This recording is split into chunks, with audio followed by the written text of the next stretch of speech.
Happy Tuesday, everybody. This is Matt from the After Hours Auto, bringing you another update and a somewhat of a to-do video for Tessie, the 56 wagon. I'm really excited to get out in the garage tonight. I've been waiting anxiously. Honey-do list comes first, guys. You know that. Kids are all settled, taken care of, good to go. Wife gave me the green light. She says, get out to the shop. So here I am, not wasting any time. So tonight's project is going to be rebuilding the center link and installing the idler arm. Also just kind of roughly fitting all the steering components together so I can basically make this a roller. I'm not going to tighten anything 100% or put pins in anything. I'm going to wait until I'm a little farther along in the project, but I just want to be able to get it so I can steer it with a vice grip. I got this set up here on my steering box. I believe I have this centered. I will double check it before I put everything together. If I remember right, this steering gear is 5.5 turns lock to lock. Maybe it's 5 1/4. I'm not positive. I'm going to double check on that. But basically what you want to do is kind of get the wheels centered, kind of get the steering gear centered, and then assemble everything so you're not going to have an issue later that can't be taken out with the tie rod ends. So let me show you what I got going on here. I took the center link back off. I didn't really get too carried away with this. I do have the poor man's power steering bushings in this end here already, which I'll show you as that goes together. Maybe. It's kind of basic. It basically replaces the idler arm. I may have said idler arm earlier. I'm replacing a pitman arm. That's what this is. The idler arm bushings have been replaced with a poor man's power steering kit, which is available for most of the Tri-5 suppliers. It's basically a ball bearing setup that will allow you to have easier steering without putting power steering on the car. And I'm excited about that. So here's all the pieces that comes in the rebuild kit. Basically, you know, this is one of those things, guys, where these items may never have been wore out, but it's a part now. And you know, looking at the new pieces versus some of the old pieces, you can see that there is some wear in these cups, and there was some wear on the ball there. So this is kind of putsy.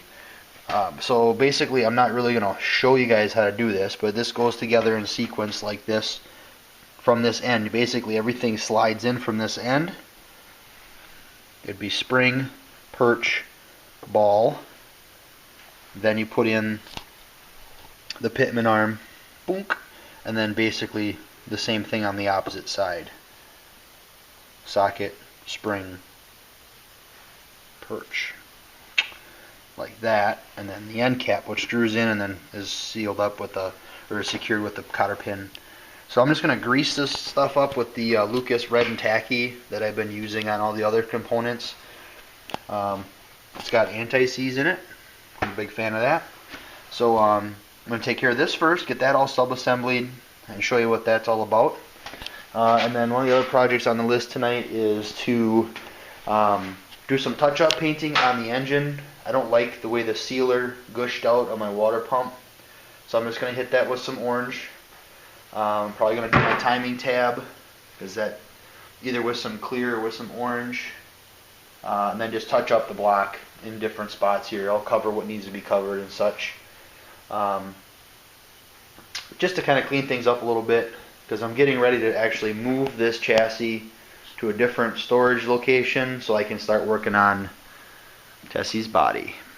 So I have one other project to sneak in here in between that, which I'll show you when it gets here. It should be a pretty quick little project for a neighbor. So we'll see how far I get. If I get that far, I have a fuel line, hard line that I'd like to put in, and possibly a vacuum line that goes on the back of the carburetor. And I might even do something with the linkage, or with the bracket that holds the return springs and the throttle cable and all that stuff. So we'll see. I also started a box over there that has stuff in it that's going to go to the blaster. If I'm going to pay to have stuff sandblasted, I'm going to take them as much stuff as I can take them. That makes sense. You get all that stuff epoxied, and then it can sit if it has to. But next big painting project will be to get the wheels actually painted. I'm 99.9% sure that I'm going to go with the green from the late model Chevy Camaro. I believe it's called Synergy Green. And then a white diamond, both GM colors. So as you're looking at, it's kind of hard to tell looking at Tessie right now with no doors on it. But if you can imagine this, what is white now will be white as a finished product from the paint divider on the rear door back. And I am going to do the roof white as well. But the whole front of the car and the lower part of the car is going to be green. The wheels will be green.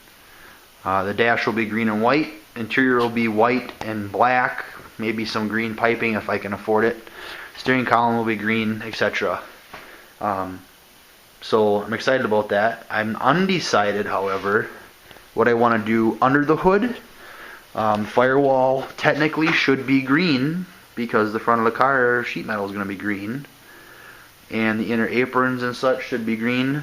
I'm not positive I'm going to like the way that looks against the orange engine.